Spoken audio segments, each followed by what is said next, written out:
복음이 고플 때 복음 한 끼. 네, 주님의 평안을 전합니다. 샬롬. 제가 오늘은 백신 주사의 후유증으로 약간의 열이 발생하여 집에서 예배를 드리게 되었고, 집에서 복음을 전하기로. 네, 오늘도 복음 함께 오신 여러분 환영하고요. 시편 기자가 이렇게 노래했습니다. 주의 증거들은 놀라움으로 내 영혼이 이를 지키나이다. 레위기 26장 12절에는 나는 너희 중에 행하여 너희의 하나님이 되고 너희는 내 백성이 될 것이다. 에레미야가 울면서 외쳤죠. 내가 저 깃발을 보며 나팔 소리 듣기를 어느 때까지 할꼬. 내 백성은 나를 알지 못하는 어리석은 자요 지각이 없는 미련한 자식이라. 악을 행하기에는 지각이 있으나 선을 행하기에는 무지하도다. 오늘 이렇게 오래된 선지자, 우리의 신앙의 선배들이 했던 말을 기억하면서 복음 한 끼를 여러분에게 전해드리도록 하겠습니다. 우리는 지금 자녀에게 천직을 찾아주기 위한 여행을 하고 있습니다. 제가 이 복음 한 끼 시간을 통해 할 수 있는 일은 엉뚱한 길로 가지 않고 그 여행이 천직을 찾는 여행이 유익하도록 잘 가이드해드리는 일입니다. 가이드로서 빼놓지 않고 오늘도 매일 강조하고 싶은 것은 천직을 찾지 못하면 욕망에 휘둘려 살아가게 된다는 점입니다. 그건 악몽이죠. 천직을 찾지 못하면 그냥 저절로 자연히 욕망에 휘둘려 살아가게 됩니다. 예수 그리스도와 연합하여 거룩한 백성, 하나님 나라 완성을 위해 살아야 할 자녀가 욕망에 따라 살아간다면 패가 망신의 지름길이 될 것이기 때문에 생각만 해도 식은땀이 흐릅니다. 더군다나 남도 아니고 사랑하는 내 자녀가 만약에 이렇게 산다 그러면 어떤 부모가 식은땀이 안 나겠습니까? 천직과 욕망은 아주 같이 가는 것입니다.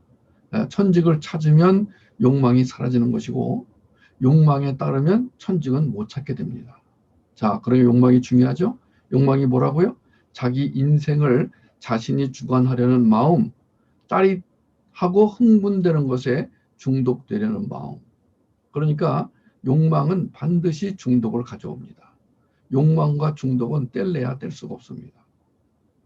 욕망과 천직은 서로 반대되는 개념입니다. 같이 가다가도 욕망이 있으면 천직을 못 찾게 되고 천직을 찾으면 욕망은 사라집니다. 그런데 이 욕망과 중독은 항상 붙어 다닙니다. 욕망 혹은 정욕에 대해서 요한일서 2장에서 사도 요한이 잘 설명해 놨죠. 이 세상이나 세상에 있는 것들을 사랑하지 말라. 같이 읽겠습니다. 누구든지 세상을 사랑하면 아버지의 사랑이 그 안에 있지 아니하니 이는 세상에 있는 모든 것이 육신의 정욕과 안목의 정욕과 이생의 자랑이니 다 아버지께로부터 온 것이 아니요 세상으로부터 온 것이라. 이 세상도 그 정욕도 지나가되 오직 하나님의 뜻을 행하는 자는 영원히 거하느니라. 아이들아, 지금은 마지막 때라. 적 그리스도가 오리라는 말을 너희가 들은 것과 같이 지금도 많은 적 그리스도가 일어났으니 그러므로 우리가 마지막 때인 줄 아노라. 자, 적 그리스도는 흉악한 무슨 거창한 모습을 하고 다가오는 게 아닙니다. 적 그리스도는 우리의 마음을 빼앗아갑니다. 우리 안에 있는 정욕, 욕망의 불길을 일으킵니다. 우리가 눈으로 보는 것, 귀로 듣는 것, 냄새를 맡는 것, 이 모든 것들을 통해서 우리의 마음을 훔쳐갑니다. 그러니까 어린아이들이 뭐 엄마 나 좀 스마트폰으로 게임 좀 하는데 뭐가 문제예요? 이렇게 말한다면 그 아이는 어리석은 아이입니다. 욕망과 중독은 같이 갑니다. 자, 우리는 이 말씀 속에서 우리의 신앙의 선배들이 경고한 내용을 오늘 이 시간에 좀 봐야 되겠습니다. 이사야 선지자가 벌써 오래전에 욕망에 빠지지 말아라. 욕망에 빠지면 안 된다라고 경고한 말씀 있죠. 이사야서 5장 14절. 음부가 그 욕망을 크게 내어 한량없이 그 입을 벌린 즉 그들의 호화로움과 그들의 많은 무리와 그들의 떠드는 것과 그 중에서 연락하는 자가 거기 빠질 것이라. 예. 바울은 골로새서 교인들에게 욕망과 정욕은 우상 숭배와 같다고 질타했습니다. 여러분은 모든 세속적인 욕망을 죽이십시오. 음행과 더러운 행위와 욕정과 못된 욕심과 우상 숭배나 다름없는 탐욕 따위의 욕망은 하나님을 거역하는 자들에게 내리시는 하나님의 진노로 살 것입니다. 여러분도 전에 이런 욕망에 빠져 살 때는 그런 행동을 하고 있었습니다. 골로새서 3장 5절에서 7절 공동번역 말씀입니다. 그런가 하면 야고보는 야고보서에서 여러분 가운데 싸움과 다툼이 일어나는 원인이 무엇입니까? 여러분 속에서 싸우는 쾌락에 대한 욕망 때문이 아닙니까? 여러분은 욕심을 내어도 얻지 못해서 살인하며 탐을 내어도 얻지 못해서 다투고 싸웁니다.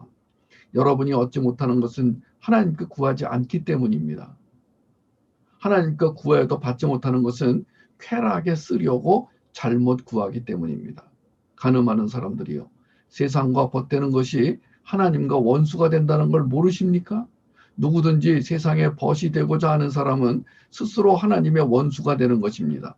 하나님이 우리 속에 살게 하신 성령님은 우리를 질투하시기까지 사랑하신다는 성경 말씀을 여러분 하찮은 말로 생각하십니까? 더군다나 하나님은 우리에게 더 큰 은혜를 주십니다.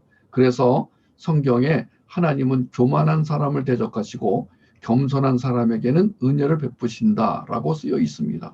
그러므로 여러분은 하나님께 복종하고 마귀를 대항하십시오. 그러면 마귀가 도망칠 것입니다. 야고보서 4장 1절에서 7절 현대인의 성경으로 읽었습니다. 바울은 로마서에서 이렇게 말씀했죠. 같이 읽겠습니다. 또한 너희가 이 시기를 알거니와 자다가 깰 때가 벌써 되었으니 이는 이제 우리의 구원이 처음 믿을 때보다 가까웠습니다. 밤이 깊고 낮이 가까웠으니 그러므로 우리가 어둠의 일을 벗고 빛의 갑옷을 입자. 낮에와 같이 단정히 행하고 방탕하거나 술 취하지 말며 음란하거나 호색하지 말며 다투거나 시기하지 말고 오직 주 예수 그리스도로 옷 입고 정욕을 위하여 육신의 일을 도모하지 말라. 로마서 13장 11절에서 14절이었습니다. 베드로 사도도 이같이 경고했습니다. 여러분은 마음을 단단히 먹고 정신을 차려서 예수 그리스도께서 나타나실 때에 여러분이 받을 은혜를 끝까지 바라고 있으십시오. 순종하는 자녀로서 여러분은 전에 모르고 쫓았던 욕망을 따라 살지 말고 여러분을 불러주신 그 거룩하신 분을 따라 모든 행실을 거룩하게 하십시오. 베드로전서 1장 13절에서 15절 세 번역이었습니다. 이것은 특별히 우리 어린 자녀들에게 오늘 예배를 인도한 예준이와 같은 어린 자녀들에게 선물로 드립니다. 이 말씀을 꼭 기억하시기 바랍니다.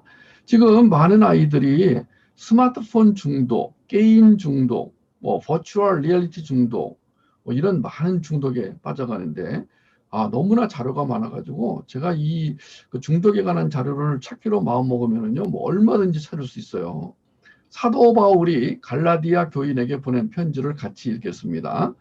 그리스도 예수께 속한 사람은 정욕과 욕망과 함께 자기의 육체를 십자가에 못 박았습니다. 우리가 성령으로 삶을 얻었으니 우리는 성령이 인도해 주심을 따라 살아갑시다. 우리가 천직을 찾기 위해서 지금 뭐라고 있는 거예요? 천직을 올바로 찾기 위해서 욕망의 정체가 무엇인지, 그리고 내 안에 어떤 욕망이 있는지, 그 욕망을 어떻게 이길 수 있는지. 그러니까 천직을 찾기 위해서 반드시 해결해야 될 문제가 욕망에 대한 문제라는 거 잊지 마시기 바랍니다. 자, 바울이 에베소 교인에게 부탁하는 말 같이 있죠.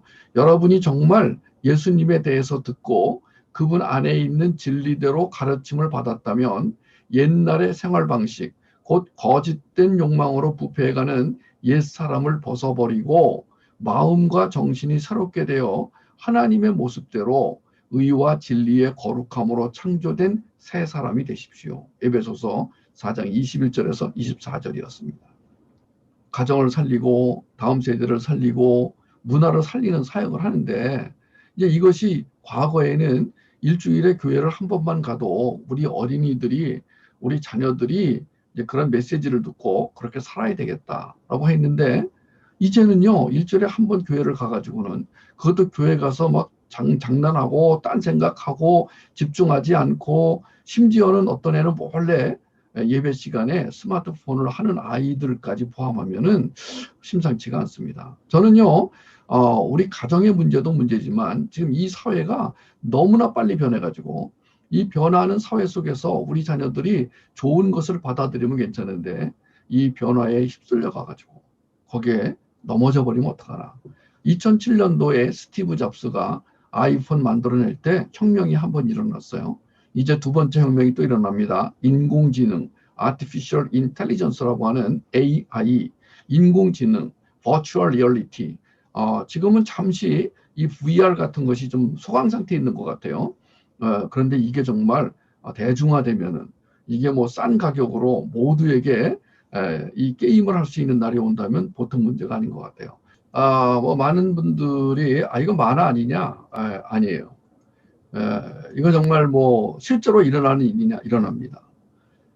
지금 이 우리나라가 지금 이제 큰 문제 중에 하나가 지금 기성세대와 젊은 세대 간의 갭이 커가지고 지금 서로를 경원시하고 지금 서로를 원수시하고 지금 추세가 뭐냐면은 정치, 경제, 사회, 문화 모든 면에서 이제 젊은 세대가 이제 주도할 전망입니다.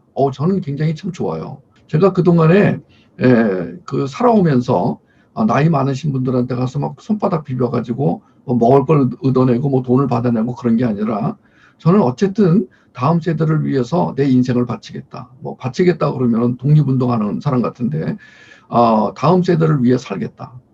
제가 가지고 있는 모든 것을 이 젊은이를 위해서 어린이를 살리는 데 쓰겠다. 그래서 어른들한테는 인기가 없었어요. 지금 우리나라가 굉장히 빠르게 젊은이들 위주로 가고 있는데 문제는 이 젊은이들이 이제 약점이 하나 있어요. 그게 뭐냐면 중독에 약하다는 거예요. 지금 이 영화, 이건 지금 영국에서 만든 유명한 시리즈인데, 이 드라마인데, 굉장히 인기 좋은 드라마예요. 근데, 이건 너무 폭력적이고 동성애 코드가 있어가지고 우리 어린이들에게는 소개하지 못합니다. 뭔지 알려고 하지 마세요. 다칩니다.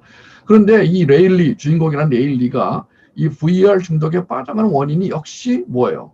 어머니를 잃어버렸죠. 아버지 없이 어머니랑 살다가 어머니가 병으로 죽자 그날부터 그냥 바로 이 VR, Virtual Reality라는 중독에 빠져갑니다. 이것은 스마트폰 중독하고 차원이 다른 거예요. 이거는 정말 리얼하기 때문에 이거는 그냥 내가 손만 움직이면은 그냥 아까 그런 뭐 주먹으로 한 방 치면은 그냥 상대방이 그냥 200m를 날아가 버리니까 이 쾌감이라는 것은 말로 다 할 수가 없습니다. 그리고 날아다니죠, 뭐 떠다니죠, 뭐 수직 하강에, 뭐 수직 상승에, 뭐 내가 원하는 거 다 해낼 수 있습니다. 실감나게. 예. 저는 뭐 기껏 해야 지금 뭐 닌텐도 위 게임을 가지고 그 디자인도 형편없는 거 가지고 지금 뭐 볼링 뭐 지금 골프 지금 이제 골프 치고 있습니다. 제가 닌텐도 게임을 가지고 골프를 치고 있는데 저도 이제 골프 선수가 되려고 합니다만은 그거하고는 차원이 다른 거예요 지금. 여러분 자녀 잘 키우세요. 자녀 문제가 아니라 이제 손주대에 가면은 여러분의 자녀가 아니라 그 다음 때에 가서는 이제 상황이 완전히 뒤집힐 거기 때문에 우리는 지금부터 그걸 준비해야 됩니다. 성공적인 자녀 양육은 이렇게 말할 수 있어요. 오늘 제가 천직을 찾기 위해서, 천직을 찾아주기 위해서 자, 자녀를 양육한다고 할 때 이 파란 글씨 잘 기억하세요. 욕망의 문제를 해결하고 하나님 앞에서 천직을 발견한 뒤 그 천직을 아름답게 수행하도록 돕는 역할이 자녀 양육의 핵심이어야 한다는 것입니다. 아마 지금까지 다음 세대 사역을 하는 분들이 이런 얘기를 이렇게 집중적으로 하는 걸 제가 들은 일이 없습니다. 그냥 구색을 맞추기 위해서 뭐 다른 얘기에 잠깐 끼어들어오는 건 있지만 저처럼 주구장창 욕망의 문제, 천직의 문제, 거기다 결혼의 문제까지 그러니까 여기에 제가 핵심을 두고 계속해서 메시지를 전달합니다. 이러한 행위는 하나님의 언약을 생각나게 하고 그 언약에 따라 무엇을 받을 것인지를 확인해 줍니다. 그러니까 우리는 하나님의 언약 속에서 하나님이 나에게 주시려고 하는 것이 무엇인가 요거를 이제 보셔야 됩니다. 하나님이 우리에게 약속하신 게 뭐예요? 다 같이 읽겠습니다. 너무 중요하기 때문에 다 같이 크게 읽어주세요. 내게 능력 주시는 자 안에서 내가 모든 것을 할 수 있느니라. 빌립보서 4장 13절 꼭 기억하세요. 예, 오늘 이 말씀이 오늘 외울 말씀입니다. 쉽죠? 예, 다 같이 다시 한번 시작. 내게 능력 주시는 자 안에서 내가 모든 것을 할 수 있느니라. 빌립보서 4장 13절. 우리에게 뭘 주셔야 돼요? 능력을. 능력을 주셔야만 그 능력을 가지고 everything, 모든 것이 가능해져요. 그러니까 능력이 없다면 nothing, 우리는 아무것도 못해요. 바울이 말한 능력은 지금 우리가 말하는 five Jesus power, 즉 예수 그리스도로부터 나오는 생명력, 통찰력, 분별력, 창의력, 변증력이라고 할 수 있습니다. 우리는 예수 그리스도께서 주시는 생명력, 예수 그리스도 안에 있는 통찰력, 분별력, 창의력, 변증력을 충만하게 받아서 자, 이걸 가지고 살아가는 것이다. 이걸 가지고 천직을 찾고 이걸 가지고 천직을 수행하는 것이다. 이 능력을 가지고 결혼 대상자를 찾고 이 능력을 가지고 이 능력에 사랑을 얹어서 배우자를 사랑하고 자녀를 사랑하고 이웃을 사랑하고 지체를 사랑하는 것이다. 우리는 이 능력, 곧 파이브 지저스 파워라는 최고의 선물을 주님께로부터 받아 강물처럼 흘려 보내주는 자들이며 종래에는 우리 자식들 스스로 하나님 앞에 나아가 이 능력을 받아 살도록 돕는 자들이에요. 여러분은 평생 동안 하나님으로부터 이 능력을 받아 모든 것을 할 수 있는 전능하신 하나님과 함께 모든 것을 할 수 있는 그런 사람으로 살아가기를 주의 이름으로 축복합니다. 자, 파이브 지저스 파워는 우리와 우리 자녀가 주님으로부터 배우고 듣고 본 바를 행하게 할 것이며 그렇게 살 때 평강의 하나님이 우리 자녀들과 영원히 함께 하시도록 안내해 줄 거예요. 뭐가요?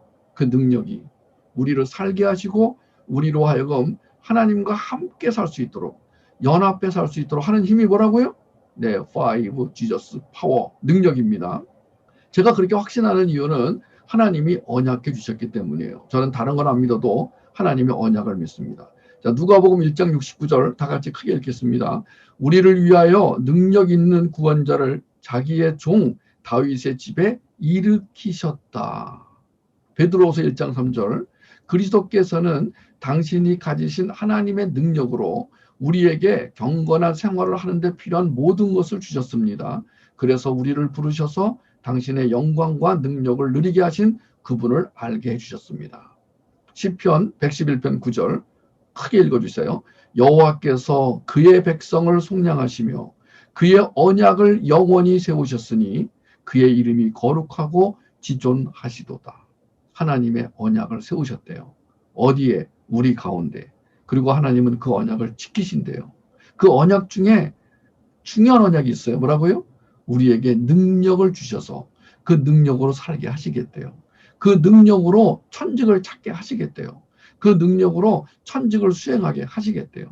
그러니까 우리가 할 일은 주 안에서 항상 기뻐하는 가운데 아무것도 염려하지 않고 오직 모든 일에 기도와 간구로 구할 것을 감사함으로 하나님께 아뢰는 것과 또 우리 자녀와 함께 기꺼이 양육과 훈련의 자리에 나아가는 것입니다. 그러면 모든 지각에 뛰어난 하나님의 평강이 그리스도 예수 안에서 우리와 우리 자녀의 마음과 생각을 지켜주실 것입니다.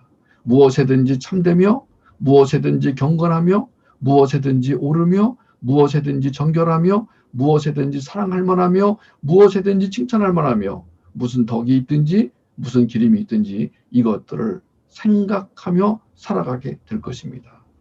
여러분의 자녀가 전부 하나도 빠짐없이 그렇게 되기를 축복합니다. 파이브 지저스 파워는 우리가 지금 천직과 관련된 지금 파이브 지저스 파워를 지금 정리하고 있습니다. 천직의 의미를 알고 천직을 수행하려는 자녀와 신부된 자에게만 주어지는 놀라운 선물이며 약속의 성취다. 저는 이렇게 보고 있습니다.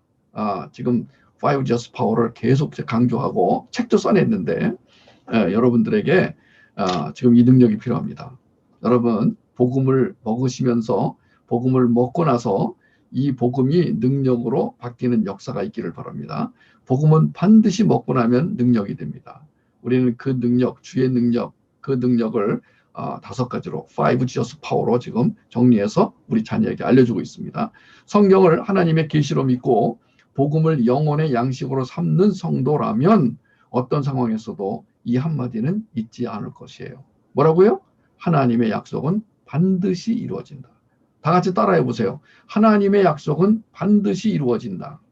네, 감사합니다. 물론 하나님의 언약 성취는 주로 고난을 통해 이루어진다는 것도 잊으시면 안 됩니다. 고난 중에도 자녀로 인한 고난은 말할 수 없이 크죠. 정말 자녀가 고난에 들어가는 걸 보는 부모가 얼마나 힘들겠어요. 그리고 자녀 때문에 내가 어려움을 겪는다. 아, 너무 큽니다. 사소하고 한심한 것들까지 자녀 양육하는 동안에 쓰나미처럼 밀려들 때는 정말 감당하기 어려울 때가 많습니다. 그렇지만 자녀를 통해 주시는 은혜 또한 말로 표현하기 어려울 정도이기 때문에 우린 기꺼이 고난의 길을 가는 것이죠. No pain, no crown. 고통 없이 면류관이 없다. 이런 말이 있듯이 자녀 양육을 위해 겪어야 하는 어려움을 예수 그리스도와 하나 되어 즐겁게 겪으려는 사람만 오늘 이 복음 한 끼를 먹는 줄 압니다. 축하합니다. 그리고 감사합니다. 그리스도께서는 자기 백성에게 안전장치를 만들어 주신다. 여러분 이거 어디다 쓰세요? 어디다가 개념 노트에다가 쓰세요. 우리 개념 노트 만들기로 했잖아요. 제 별명이 신개념인데 여러분 개념 노트 만들어 가지고 나중에 우리 오프라인에서 이제 코로나 끝나고 모이게 되면은 개념 노트 쭉 전시하기를 마인드맵 노트, 개념 노트 또는 개념 노트 안에 마인드맵을 그려도 괜찮습니다. 그리스도는 자기 백성에게 안전장치를 만들어 주신다. 여러분 이 말을 꼭 기억하시고요. 어디다 써놓으세요. 예를 들어 사도 바울에게 찌르는 가시를 주셨어요. 육체의 질병, 외부에서 오는 핍박, 배의 파손으로 인한 고통 등 줄기차게 역경의 강을 건너게 하심으로 잠시도 자신을 의지하거나 자랑하지 않게 하신 것, 그것이 안전장치라는 거예요. 여러분 하나님의 안전장치는 우리에게는 고통이고 고난인 경우가 있어요. 그리스도는 자기 백성에게 안전장치를 만들어 주셨다. 주실 것이다. 여러분 고난의 유익은 고난을 통해 주님의 임재가 확인된다는 점입니다. 주님께서 허락하신 고난이라면 그 고난을 통해 주님의 임재가 확인이 됩니다. 그 고난과 고통이 하나님이 만들어주신 안전장치다. 나로 하여금 교만하지 않게 하고 겸손하게 하고 하나님을 더 의존하게 만드는 안전장치다. 그리고 특별히 그 중에도 자녀를 위한 고난이라면 이제 곧 그 고난이 기쁨으로 감사로 바뀔 것이다. 그래서 다윗이 이렇게 말했습니다. 시편 119편 67절에 고난당하기 전에는 내가 그릇 행하였더니 이제는 주의 말씀을 지키나이다. 고난은 뭐가 유익하다고요? 주님의 임재가 확인됩니다. 뭐가 유익하다고요? 말씀의 의미, 복음의 맛을 알게 됩니다. 고난은 얼마나 유익한지를 다윗이 잘 썼습니다. 다윗은 고난에 대해서 좋은 스승이죠. 다윗이 쓴 시편을 통해서 고난의 유익을 배우는 것은 매우 현명한 자세입니다. 그런데 문제는 고난이 아니라 고생이에요. 고생은 고난과 달리 자기가 잘못해서 겪는 후유증입니다. 안 해도 될 고생을 사서 한다면 얼마나 바보 같아요. 자기만 고생하면 괜찮은데 펄펄 살아있는 자식까지 고생하게 만드는 부모는 얼마나 어리석어요. 저는 우리 부모도 부모지만 우리 자녀들이 고생을 하지 않고 고난을 유익이라고 생각하며 살도록 잘 양육받기를 원합니다. 자, 우리가 고난을 당하지 않고 고생을 겪지 않으려면 이 통찰력과 분별력이 굉장히 중요합니다. 통찰력과 분별력은 무엇을 선택하느냐. 내 생각이 너의 생각보다 깊고 높다. 우리는 보통 우리가 보기에 좋은 쪽으로 내 생각대로 내 욕망대로 가기 쉬워요. 저 길은 참 재밌을 거야. 저 길로 가면 난 즐거울 거야. 저 길로 가면은 유익할 거야. 그런데 하나님이 그 길 막으세요. 이렇게 막는데도 불구하고 갖은 노력을 다해가지고 자기가 원하는 길로 가는데 겨우 물 한 방울 마시고 끝내야 돼요. 그걸 가지고 만족해가지고 좋아라 가요. 그런데 원래 하나님이 가라고 했던 길은 보기에는 십자가의 길이지만 그 너머에 뭐가 있어요? 오아시스가 있었어요. 고난이 올 때 잘 견디겠다고 마음을 먹어도 이 5 지저스 파워가 부족하고 영혼력이 건강하지 않으면 고통에 쓰러질 수가 있어요. 쓰러진다는 건 좀비가 된다는 거예요. 어떻게 거듭난 사람이 좀비 될 수 있어요? 있습니다. 저는 로마서 7장의 바울도 잠시 좀비가 되었던 거라고 생각합니다. 잠시, 아주 잠시예요. 왜냐하면 8장에 들어가면 확 바뀌거든요. 그러니까 좀비가 되더라도 오래 있으면 안 돼요. 빨리 좀비에서 이 로마서 8장 생명의 성령의 법에 충만한 생수로 충만한 5Jesus 파워로 넘치는 그쪽으로 가야 됩니다. 잠시라도 좀비가 안 되는 게 참 좋겠어요. 어린이 여러분, 자녀 여러분, 청년 여러분, 좀비 될 생각은 아예 하지 마시기 바랍니다. 그러면은 바울이 좀비가 됐던 그 장면 잠시 볼까요? 바울이 괴로워했던 로마서 7장 18절에서 25절까지를 같이 읽어보겠습니다. 내 속 곧 내 육신에 선한 것이 거하지 아니하는 줄을 아노니 원함은 내게 있으나 선을 행하는 것은 없노라. 내가 원하는 바 선은 행하지 아니하고 도리어 원하지 아니하는 바 악을 행하는도다. 만일 내가 원하지 아니하는 그것을 하면 이를 행하는 자는 내가 아니요 내 속에 거하는 죄인이라. 그러므로 내가 한 법을 깨달았노니 곧 선을 행하기 원하는 나에게 악이 함께 있는 것이로다. 내 속사람으로는 하나님의 법을 즐거워하되 내 지체 속에서 한 다른 법이 내 마음의 법과 싸워 내 지체 속에 있는 죄의 법으로 나를 살아남는 것을 보는도다. 오라 나는 곤고한 사람이로다. 누가 이 사망의 몸에서 나를 건져내랴. 우리 주 예수 그리스도로 말미암아 하나님께 감사하리로다. 그런즉 내 자신이 마음으로는 하나님의 법을 육신으로는 죄의 법을 섬기노라. 이 상태로 오래 가면 안 됩니다. 그러니까 마치 두 사람이 싸우는 것 같은 이거는 있을 수가 없는 일이에요. 우리는 예수를 믿고 거듭난 이후에 예수님의 영, 성령으로 충만해지면은요, 이 싸움은 그냥 간단히 끝나요. 그런데 계속 지금 두 세력이 싸우는 것 같은 이러다가 정신병에 걸립니다. 정신 증세가 나타납니다. 정신 이상 증세가 나타납니다. 공황장애에 걸립니다. 여러분 로마서 8장에 들어가면은 역사상 가장 아름다운 회복의 역사가 나타나지만 7장에서 바울은 잠시나마 좀비 바이러스에 오염되었던 게 틀림이 없다고 저는 보고 있어요. 바울이 로마서를 쓸 때만 해도 좀비 바이러스의 기세는 등등하지 못했지만 지금은 뭐라도 잡아먹을 태세예요. 그래서 저는 걱정이 이만저만이 아니에요. 아까 우리가 봤던 여러 가지 종류의 이 중독이 그냥 줄을 서 있어요. 그냥 미국 같은 경우는 뭐 대마초 같은 경우는 지금 뭐 다 풀어놔가지고 지금 미국에서는요 파티를 하잖아요. 그럼 대마초를 피운대요. 이제 대놓고 합법화가 돼가지고. 그런데 이게 웬일이에요. 거기서부터 시작해서 이제 마약 중독까지 가는 거예요. 헤로인 중독까지 가면 인생 끝나는 거거든요. 그러니까 이게 얼마나 위험한 거예요. 우리나라는 다행히도 뭐 마약이 그렇게 뭐 상용화되지 않았지만 그 대신에 스마트폰이라든가 게임이라든가 포르노라든가 뭐 이런 것들은 지금 너무나 많이 소비되고 있어서 하나님의 능력이 아니면은 천직을 찾아내지 못하면 이건 큰 위험에 빠질 수가 있다. 자, 불안한 거는 포스트 모던이라는 흐름을 타고 좀비 바이러스가 기승을 부리기 시작했다는 거예요. 그러나 안심하십시오, 여러분. 왜냐하면요, 주님으로부터 이 능력을 받고 주님과 연합하여 살게 되면 주님의 은혜 속에서 주님의 계획을 알게 되기 때문입니다.